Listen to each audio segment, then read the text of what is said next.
Hey, Basket Brains, Kirby here, aka Darkwing Disc, and I don't cheat death, I win fair and square. Alongside of me is Ollie DePina, and he can speak in Braille.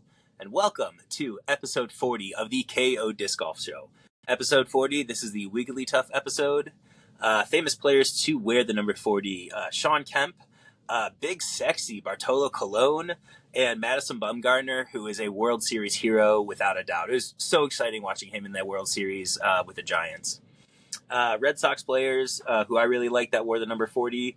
Jarren Duran wore it for the years 2021 and 2022, and then he switched his number, but he was the most notable out of the Red Sox players. Mariners players that wore the number 40 was Danny Farquhar, and I'm pretty confident that he was the player that was the whistleblower in the Astros cheating scandal, so that's pretty interesting. And then Buffalo Sabres that wore the number 40.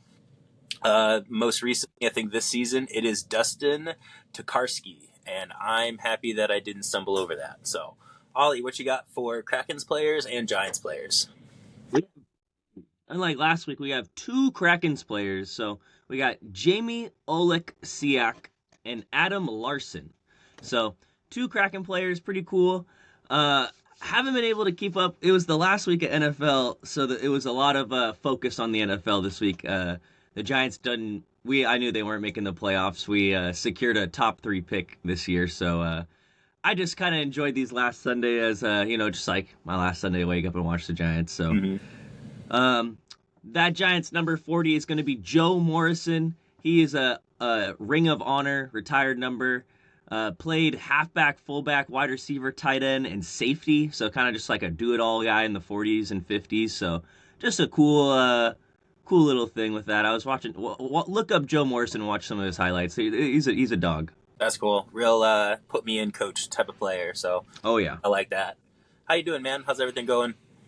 It's good. Just tired, working. Got my 90 days at Costco done. Did my 90-day review. It was all good. It wasn't like we're keeping you or not keeping you. It was more like you want to stay, and I was like, oh yeah, no, this is good. Like I'm enjoying it.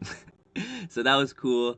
And I'm going to be doing some different cross-training stuff, pushing some less carts, and maybe there's some more like a new job I'm doing is like the marketing stuff of it. So like pushing and like talking to people about like their membership and getting it on auto renewal or making sure they're signed up for like the 2% back and stuff like that. So, it should be a different change of pace and something I've never done, but they were really excited and they're like asking me and stuff. So I was like, yeah, it sounds good and all good with that. I got to play a little golf at SeaTac this week, which was really fun. First, I got it out on the New Year. Oh yeah, also Happy New Year, everyone, and Happy New Year to you, Kirby. Happy New Year to you too, man. I got out and played SeaTac with my buddy Taylor and my buddy Brady, which was really fun, and tried some. My bag's pretty good, but I was kind of bummed out. It's getting colder where I had like a couple older discs in my bag, like old KC Pro Rock. And I hit one tree with it, and Taylor told me about how him and his other buddy broke a disc yesterday playing, or like the last time he was here. So I took that KC Pro Rock and put it in like my side pocket, and I was like, yeah, it's done for a little bit. So I'm a little bummed, but had a good round, but definitely not using some of those older discs. Don't want them to break. I like using them, and in the summer you can totally use them. So there's that. And then I'm getting today comes in the mail. I got an order of the Japanese Terrestrial Festival. It's the brand new, newest Pokemon set. So I've got a pack of those coming in. They come out for the U.S. in 10 days, like the U.S. one set drops. But got the Japanese one I'm really excited about, and then a pack of 151, or a bundle of it. So yeah, very cool. How are you doing, Curb? I'm doing good, man. Yeah. Happy New Year as well. Doing the same old thing. Our first event for ECD is this coming weekend. It's on Saturday. It's the Say It Aint Snow. So I'm going to get out there tomorrow and paint some lines and kind of assess the course a little bit because there's been a lot of rain out there. So some of the tee pads are like pretty flooded. So I might have to make some like adjustments and kind of do some stuff there. But yeah, just getting out practicing. I'm trying to like throw just about every day, if not every other day. Trying to putt just about every day, if not every other day. Free Smack is next week. So I definitely want to feel sharp going into Tree Smack, and then in about a month or so, I leave for Pasadena for the Wintertime Open. So by the time I go down there, I want to be like ready. Like I want to be like going into that being like my game is like mid season, all already in February kind of thing, and then I just want to take that and I want to just kind of like roll with that for the rest of the season kind of deal. So working real hard now, doing feel like I went to Lakewood this morning, even before we met up, before we got on here, and I just like threw a little bit on a couple of holes and just use it as like field work, basically, just like having a target, having an empty space that I can like just like rip some shots and kind of just like feel some stuff out. So it's going good though, all in all. We have a ton of recent disc golf news for us to start to dive into. So I definitely think we should just like jump right into that. Oh yeah. I'm going to kind of go through this on kind of rapid fire. And then, Ollie, I want you to kind of backtrack and tell me which one of these things you think is kind of the most Yeah, for sure. impactful. So just going down the list of, news that Ollie and I thought was pretty significant. Big Germ and Haley King are no longer with Innova. Simon and Eagle are no longer with Grip. Drew Gibson has said that the disc golf world is going to be flipped upside down. There's a rumor about Thought Space Athletics and Discraft working together. Ezra Robinson has fully signed on with Discraft. Isaac Robinson is rumored to be officially signed with Latitude 64. Rumors of Ricky being removed from Dynamic Discs. Ken Climo apparently is not going to be making that $200,000 a year, and that was a false rumor. Robert Burridge, AJ Carey, Deanne Carey are all gone from Lone Star, and Parker Welk signed to Dynamic Discs. And then there was a bunch of other players that kind of like re-signed. Like I think you sent me a thing this morning, like D signed 3 players as well, right? Yeah, Andrew Marweed, Andrew Miranda, and Cole Radalin all re-signed with DGA. Yeah. Nice. So going through that, that kind of list of stuff there, Ollie, what do you think is, kind of the biggest like headline out of that bunch? I think if I had to pick a couple, I'd go with the one that surprised me the most was Big German Haley off of Innova. I think it was just a surprising thing that, I think I was caught up with a lot of the other rumors going on where like that's just not something I even thought of happening. And like my whole time of watching Germ has been with Innova, so it's like he's so synonymous with the brand, with the Thunderbird, with like the AVRX3, like those discs where it just really wasn't something I saw like him and Nate, like it just wasn't something I really saw at all. And then Haley King's one of my favorite players, so that came up. I like love her Innova discs, but I'm always gonna support whatever company supports her that she's with and stuff like that. But it did raise some questions. I was talking with Corey Parker about it and just like kind of talking about her future with that and what that looks like. And it's definitely, I'm unsure. Like I think it's just like one of the big question marks, like what she decides to do if she plays less events this year. But like she totally has the abilities and capabilities and like to be at every event and be competing and stuff. So Yeah, I mean, I think Haley King, I think of her in the same light that I thought of Anthony Barella like 2 or 3 years ago, where it's just like, hey, like all this stuff is here. It's just about like putting it together and then doing that consistently kind of thing. And yeah, she's got, I mean, you look at FPO and like she probably has like one of the biggest like arms in terms of like distance. She's got a forehand, which like so few FPO players like have both forehand and backhand. Like her putt looks really good. Like everything about what she does is like on paper, like this should be, one of the top 3 best FPO players like in the game. It's just about her putting it together consistently and, like all at the same time kind of deal. So I'm also really curious to see like where she goes. I'd love to see her. I mean, she went from Discraft to Innova, so like I'm curious like where else like is where else is a possible landing spot for her, because like she has so much potential and like so much it would be happen. cool. MVP would be really cool. It'd be sick to see her there. I mean, it's like the easy like hedge your bet situation is just to say House of Disc. It's like at that point, like you have so many brands that like are potential, and her and Ella both throwing Discmania like next to each other would be like a pretty sick like addition to the FPO side of Discmania. So Yeah. um, Uh, go ahead. Another one is probably gonna like the other one I think is pretty big is the Isaac Robinson.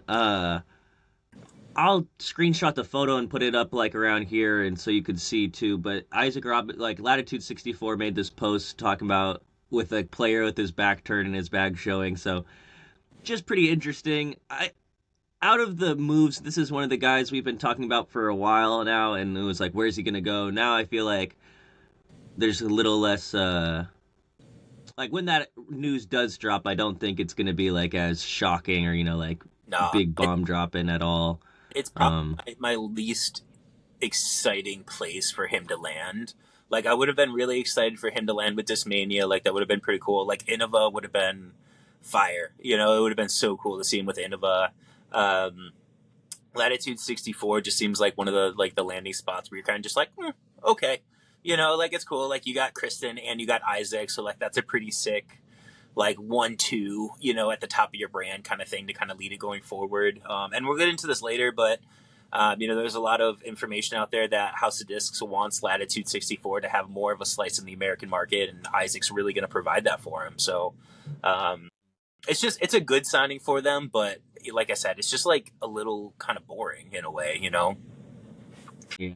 Um, Simon and Eagle leaving Grip. That's probably like the least like interesting news like out of this whole shebang. Like I love their bags. Like I still rock the Eagle McMahon Tubation Clouds bag. Like that's my grip bag that I use. The grip bags are awesome, but it makes a lot of sense for MVP wanting their players to use their bags. And we already see like we have them in the store here. We have the James Conrad, whatever like Voyager it is. So to do like an Eagle Voyager, to do a Simon Voyager, like that's just more sales for MVP, and it makes all the Yeah. so With them getting huge contracts, they need that.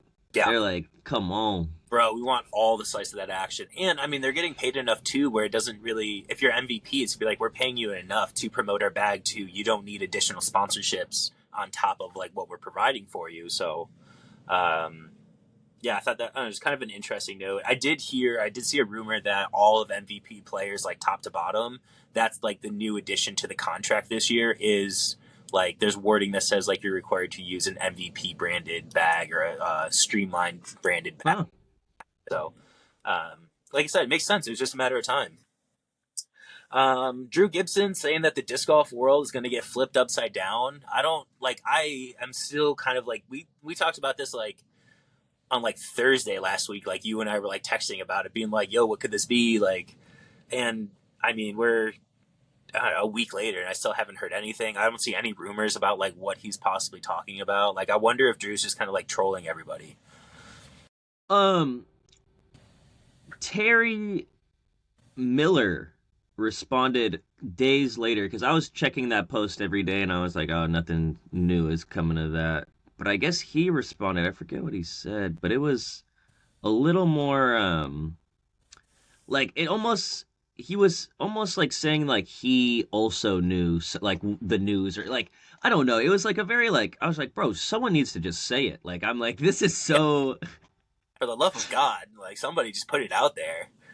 let me just go back to here. But it's definitely like I with Drew Gibson, I don't have any like I don't have any like real feelings towards him like either one side or the other. I do like watching him play and watch some of his content, but I do think like this is just he's super clickbaity, super just like he's like doesn't really care about the no attention's bad attention kind of like mindset Mm-hmm. with that where like he doesn't a click's a click where that is there so Yeah, I will say I played with Drew at the I think the Cascade Challenge either this past year or the year before. I like Drew. I think I've played with him like twice now. I do like he's a funny guy. He's a great card mate and like that kind of thing. He's a little like kind of in his own world. Like he definitely has a little bit of like kind of like big time mentality kind of thing. But I did like playing with him. I do think he's a great guy. I will agree 100% though. It seems very clickbaity, and it seems very like just like tell us what's going on. Like don't like unless there's like legal reasons why you can't because somebody's gonna get like in trouble or someone's gonna like I don't know something negative is gonna happen from that. But like just tell us what's up.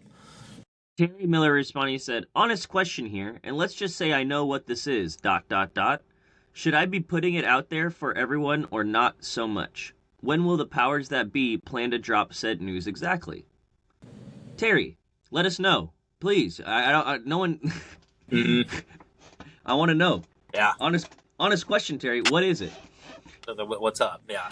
Um, TSA, the Thought Space Athletics, and Discraft had like a little like teaser promo where you could clearly see their two logos next to each other. So I'm curious to see what this is. TSA is known for making like the sickest stamps and doing that kind of stuff. Their triple foil stuff is amazing, and Oh, they're produced by MVP. So I'm wondering if Discraft is going to start to produce like some of their plastic, maybe some molds or something like that, or if they're going to start to do stamps for Discraft. Be really interesting to see. I'm curious to see like where that goes in the future. Maria Oliva is left as well, so that was a big one in my Do you have opinion. Thought Space? Yeah. Okay. Yeah, I wonder. She's kind of, I don't know. I like she's a I don't know. She's like another like not top tier player, but definitely like upper middle tier level player kind of thing. I think she's in the position where I think like that's the type of player that's like going to have the tough time finding sponsorships that are going to be able to like pay for you to be on the road and stuff like that going forward. I feel like she'll be fine. I think I feel like she's gonna go to like Castaplas or something coming soon. It makes a lot of sense with Luke. I mean, yeah, exactly. And then they're already gonna be traveling on that, and so I think that's easy. She has a lot of fans and stuff, and she also has a lot of sponsors. Like she's sponsored by Kavu, and Jones Soda loves her, and so like I think she definitely like puts in the work to get those sponsorships, and that will I think allow her to keep doing that, like her ability and how many she has and stuff. Yeah. Ricky being rumored to be removed from Dynamic. Dude, say that 5 times real fast. Christ. Ricky remove no no no. Ricky rumored. But yeah, so that's a rumor that I've heard actually since like August or September. That's a rumor that's been kind of like going around for a long time. Is that House of Disc just isn't able to afford paying him? They're just losing too much money there. So we're gonna kind of get into that a little more later because there's the director of operations for Dynamic Discs. There's a former director of operations for Dynamic Discs. Did like a ask all or answer all kind of thing on Reddit. So I have kind of like a quick little breakdown of that later. Okay. But so that's kind of interesting to hear. Ricky leaving. Yeah. Another thing of note: Ken Climo apparently not going to be making that $200,000 a year. Apparently, that was all like a false rumor, and it's pretty interesting. I mean, the rumor is that he's still going to be signing with Discraft. From what I hear and what I understand, like that's not in jeopardy or that's not going to change. It's just the simply the dollar value is going to change. And I wonder if this is kind of the start of things of disc golf contracts being public. Like if I'm Ken Climo and be like, hey, like I'm not making $200,000 a year. If you guys are really curious, I'm making $75,000 a year. But I'm doing this and I'm doing, you know what I mean? Like, and just kind of make it public. And then that almost in a way kind of creates like, in a way, we're going to start to create an industry like regular, an industry norm where if you're the number 50th player on the pro tour and if your contract is up, like you can look at players who are in the number 45 the number 55 range and kind of get a good idea of like what your value theoretically should be, or what you can kind of use to kind of gauge your value a little more. But right now, like, dude, people are just like shooting from the hip. Like nobody really has any real idea. It should be public. I don't know. I kind of hate that Yeah. it's not. I really hate it. I It's, was trying to look up some Ricky Wysocki news, and there's a whole account, Ricky Wysocki's Bitcoin bonus, and it oh yeah. tracks how. That's so funny. I've never seen that. Yeah, people are so into it. He's like doing well now. Like he like at one point he lost like tens of thousands, and I think he's now like gained tens of thousands. No, he's very up from the most recent one. So I thought, that's crazy. So you're gonna ask Discmania? Let me get that Bitcoin Hey, contract. I'm gonna take all my stuff in Bitcoin, please. That's so funny. Get like 0.001 of a Bitcoin or something. Hey, and it'll be like I'm gonna make my own account. tracking Kirby's Bitcoin bonus. It's currently worth $6. He is owing $15 Yeah, right now. I'm currently in debt to Bitcoin. That's so funny. Another thing, we kind of mentioned this a little bit, but the former director of operations of Dynamic Discs um, went to Reddit and he did a, ask me anything and I'll tell all kind of situation. So I went through and I just kind of jotted down some notes. I'm going to read through these. Ollie, stop me whenever you want to, kind of dive into like that subject or whatever it might be. House of Disc apparently laid off and hired cheaper replacements. People are already underpaid, and they were letting go of other people and then giving them additional work, and then letting go of those people to hire people who were, cheaper, and like hire a cheaper workforce. While I do agree that this is like ethically and like morally maybe not the most like not the best thing to do. Like, there's technically like nothing wrong here. It's not illegal to hire like less expensive labor and stuff like that. It is shitty to do, but um, technically speaking, there's nothing wrong yet from House of Disc. Um, he said that Ricky and Kona's contracts were not profitable. Um, Yeah. Because Kona got she got like a couple million, right? Or no, something she like got that. 500,000 over 4 years, so that was like 120. Oh, Ricky's was I'm 4 pretty million sure or Ricky like 2 million. Okay. 4 million for 4 years with a Bitcoin bonus on top of that kind of thing of however much amount. Um, just interesting. Apparently, there was no hesitation to sign them initially. So, like when Dynamic Discs was getting into it, and they were like, "Yes, like let's dish out all this money." Nobody throughout all of Dynamic Discs was like, "Hey, is this a good idea?" Like everybody was just on board with it, which is It kind of was COVID money. it's still like that's a lot. You could be like 4 years and like $1 million a year. Like that's a lot of money for us to commit to just like leaving the company like that. Yeah, no, I feel that. I just think it's always easy to look back and be like, oh, that was stupid and stuff like that. Mm-hmm. When I, like, at the time, I mean, it probably was still stupid. I'm not saying it wasn't stupid, but at the time, that room was probably just like all. Like we got him. And they're making, and the way that it was looking, it's not, because that's just not how it works, but the way, like, because the projection of everything isn't just exactly how it comes out. So, like, the way it was looking made it seem like, oh, this isn't, this is kind of like what we can do, and this is how it's going to continue. We're at this X amount, we're going to grow and become this X amount this time. And when disc golf, instead of going doo doo doo doo, it went doo doo doo, and now it's like here, and it's kind of it's gotten to Yeah. where it is.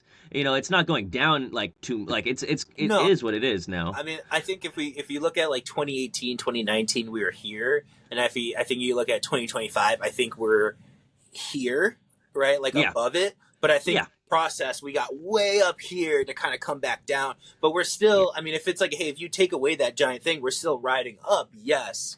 But we're definitely on the downslope of that huge peak kind of thing that we had, probably early in the 2000s or early in the mid 2020s.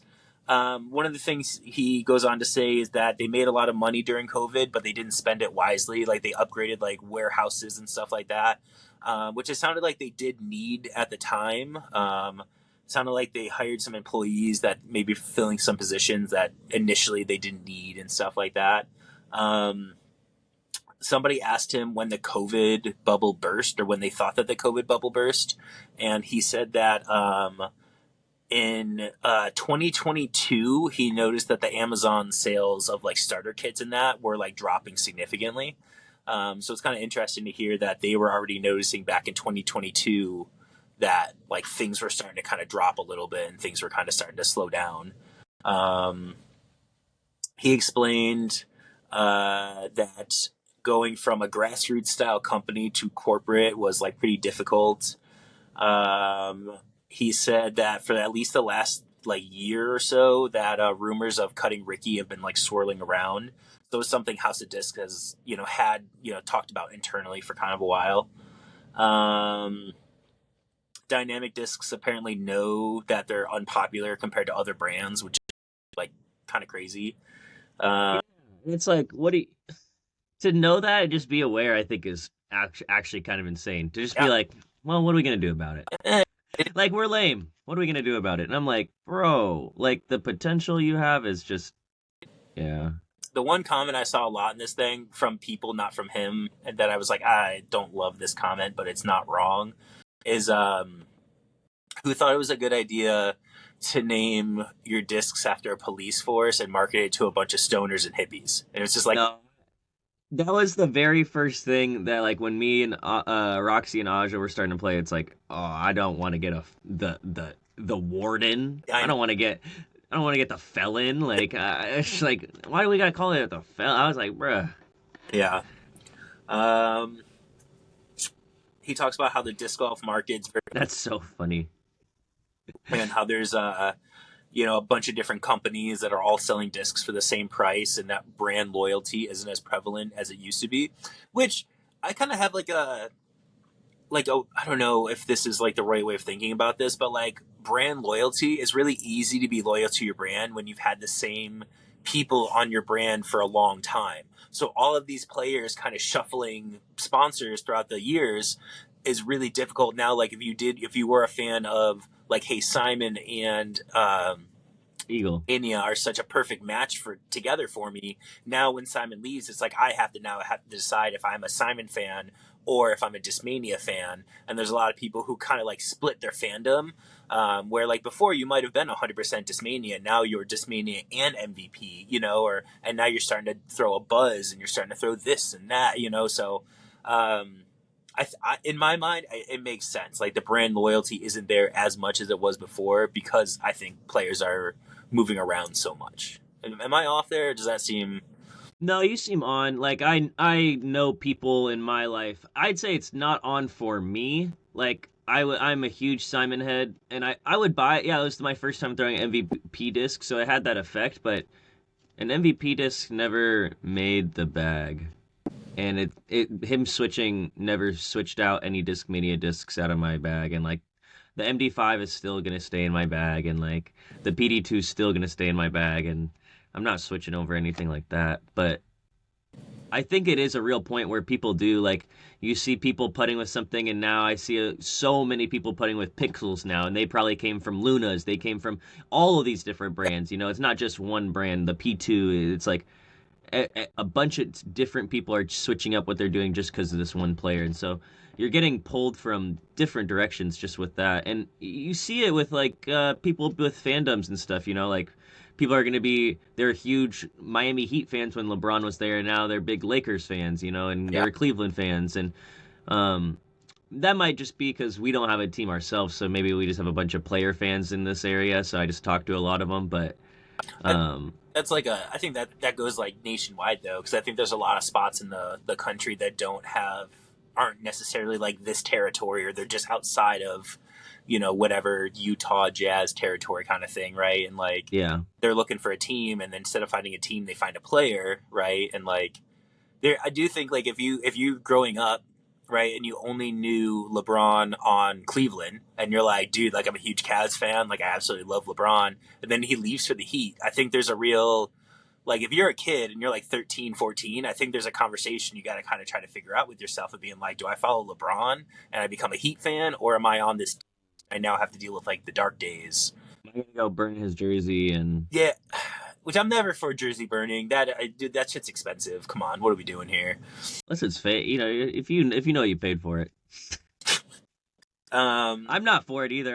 When Saquon got traded, I just put some tape on the back of it and changed it to those I like. I think those are if you can change it to something like funny or something like that, or you can like make it. yeah, yeah. But I'm all about that. I think that's a great way to do that. Like, but dude, that's you spent like I don't know, like well over like $150 if you're getting like a decent jersey at all. Like, don't just burn that shit. Like, what are you doing, man? Like, that's crazy.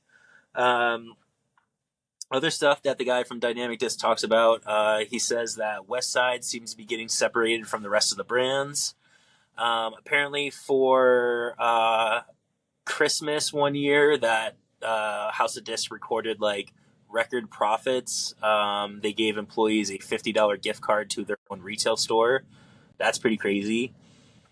He threw shade at the new GM, saying that he's really there and he spends half his time at home in Florida. I think he even called him incompetent, which is pretty crazy. He said the Walmart rollout wasn't a failure, but it also wasn't as successful. And that's kind of interesting to see because I have seen a lot of discs now at Walmart, a lot of dynamic disc starter packs.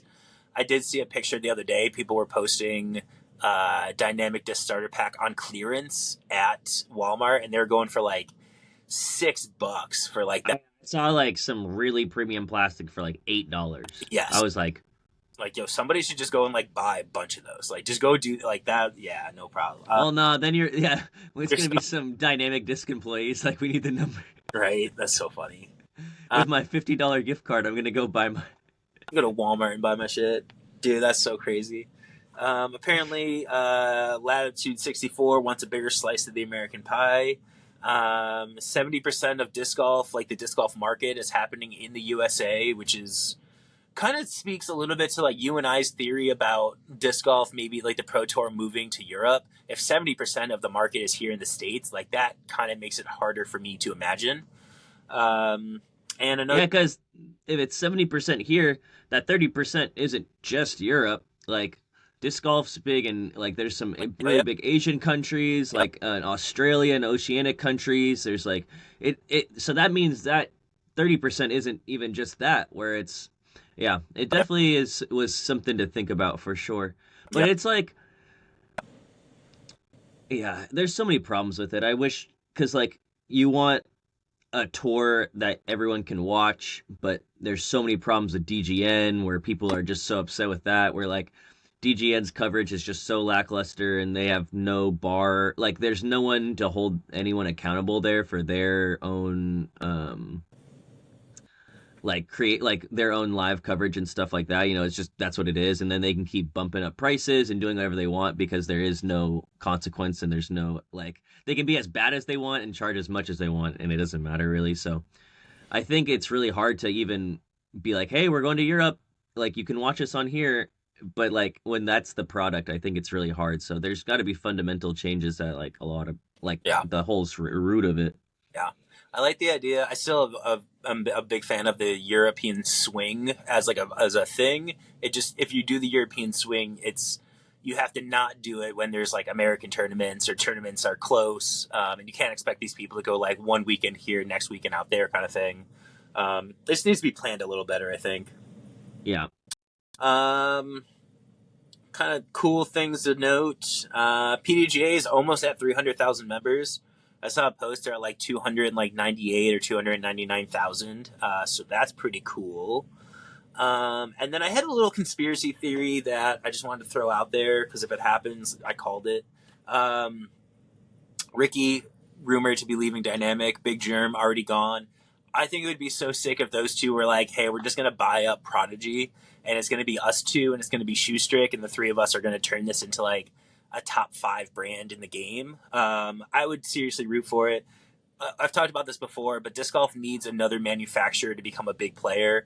Disc golf is not going to be doing very well in the future if you only have Innova, Discraft, House of Disc, and MVP like really sponsoring players and like putting players on tour. You need a bigger brand like a Prodigy. Like Prodigy has the potential to be that brand, to be like the number 5 in the game kind of thing. So Yeah. definitely something I want to see. All right, we're going to do our NHL check-in. Two guys who don't know much about hockey talking about hockey. After Sabres won 3 straight games, they lost 2 straight games. So that kind of sucks. We're still kind of sitting in the dweller of the, or in the cellar of the league. And they're playing the Kraken on Friday, so that's pretty exciting. But they're in Buffalo. If they were here in Seattle, Too, I was like, damn. and that would have been cool. I definitely would have looked into tickets and that kind of thing. But they're in Buffalo, so would have been exciting. Huh.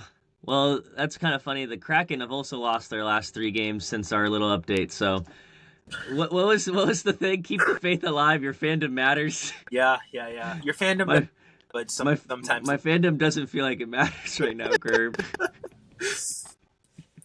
But one last yeah, there's one last night. So they won in a shootout. But all right. We lost to the Canucks, the Oilers, and the Devils last 3 games. Yeah, we lost to Vegas the other night.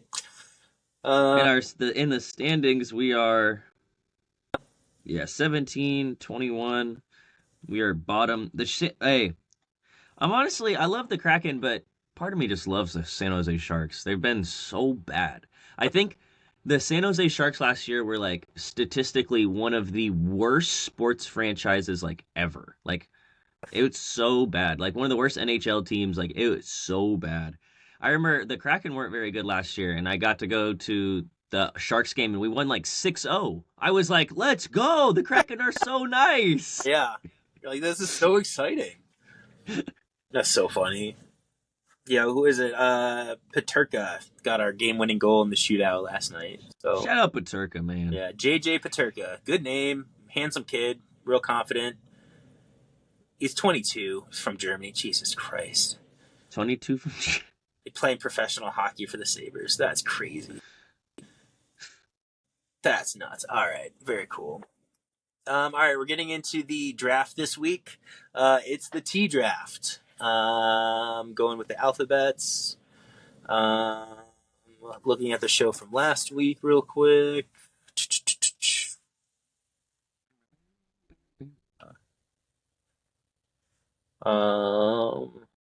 you remember who picked first last week? Uh, Last week we did. It was the colors draft.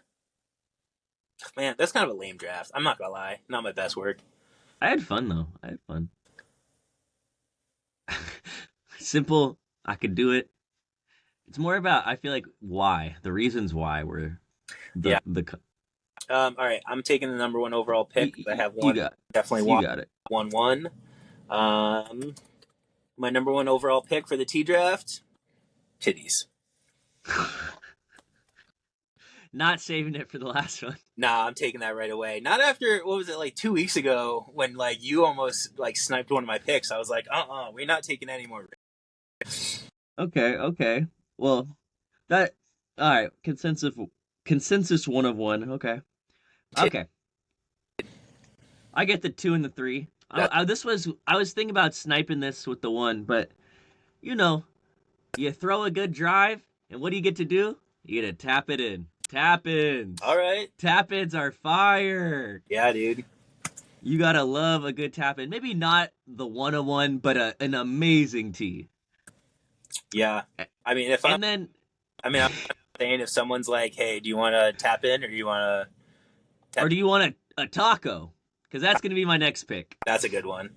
So we're going to go for the more generic good T word. But I needed my tap-ins. I was worried about you grabbing that, so I was happy. Honestly, tap-ins weren't even on my list. Taco definitely was. That was probably going to be my next pick. Tacos is a great... Tap-ins ain't on the list? Tap-ins wasn't on my list, no. Man, tap-ins are nice. Yeah, I didn't even come into my mind. This guy hates tap-ins. Nah, I like making putts. So, yeah, I don't know. This guy just says he's not good at driving. Nah. I don't. Maybe I'm not. No, I'm kidding. For my number 2 pick for the T draft, I'm gonna pick the Teenage Mutant Ninja Turtles. Okay. Pretty sick. When I was a kid, I was a huge fan. Teenage Mutant Ninja Turtles. There's even 2 T's in there, so it's like doubled up. And then for the number 5 pick of this draft, I'm going to pick table tennis. Another double T. Love me some ping pong. Big fan. I love it. You ever meet someone who's like dirty at table tennis and you're like, bro, like how did you get this good at this like I'm pretty good. I'm not gonna lie. Dude, I mean like everybody says that they're pretty good, and then you see somebody who's like putting velocity and spin on the ball, and you're like, oh fuck. We used to go and buy like the really nice paddles, and we play every single day in the summer. So sick. I think I'm not like the top level, but I played against some people that are really good. Mm-hmm. It is very impressive, but I'm also like, that's one of the things I think I'm not too bad at. We'll take. I It's always root to for have myself. solid hand-eye coordination. Like it's a pretty doable game. But it's just those people that like understand like every little like spin on it and how to get the ball to like jump like on the table and stuff. It's so crazy. People are so good at it. And then I'm pretty good about I throw my serve up high and then it gets all the way down to the table and then I just boom. I just be acing. I get a lot of aces. It's nice. Nice. All right, my next tee. I'm gonna go with my favorite starting Pokemon, Torchic. Yeah, Let's go! good one. We love Torchic. Maybe like one of the in my I don't know. I was watching a couple of videos. It is highly regarded as a great starter. So um, I love Torchic. Love Blaziken. Love that Pokemon. No, that's a good And pick. then oh, for the my last T, I'm gonna go. I actually have some stuff down, but I think I'm gonna go with you know open field. You're standing there, you throw the greatest turnover, backhand turnover shot. Watching that turnover. Oh, we're gonna go with the turnover. Okay, nice. The turnover. I like it. Keep it a little more disc golf related. This one. Yeah, Um, nice. I think it's an easy pull. Whenever I can't find some good T ones, I'm always like, oh, let's just make it disc. Easy go to disc golf. The disc golf show, so it's pretty good fallback for sure. Couple of notable mentions for my T draft that I'm not drafting here. Taste TV, Trees, Tournaments, and Tenacious D. Big fan of Tenacious D. Oh yeah. Those are all on my list, but my number 8 pick is going to be something that Brian on the other side of the room here yelled out. It's going to be T-bone steak. Big fan of the T-bone. Let's go. Damn. That's right. So to recap our list, Ollie has tap-ins, taco, Torchic, and turnovers, and I have titties, Teenage Mutant Ninja Turtle, table tennis, and T-bone steak. I wasn't feeling the T draft, and then I read that list, and I'm like, both of these are good. I know both are really good actually. Really good. Until they're pretty good. I like mine. I can live with mine for sure. Yeah. No, I'm happy. That was much when we before the show. Ollie and I were both like, "Dude, I don't know. I'm kind of cooked this week. Like, I don't know what's going on." That worked out so well. That worked out so well. We're gonna keep it short and sweet. Episode. What number episode is this? 39? 40. 40? Yeah. 40. 40, bro. Big 40. Oh yeah, Sean Kemp. Yeah. Big 40. Been crazy. 40 straight weeks of the KO Disc Golf Show. It's pretty cool to say. But keep it short, keep it sweet. Sean Kemp, I miss the Sonics. Aim high, shoot low. We'll see you next week, episode 41. Peace.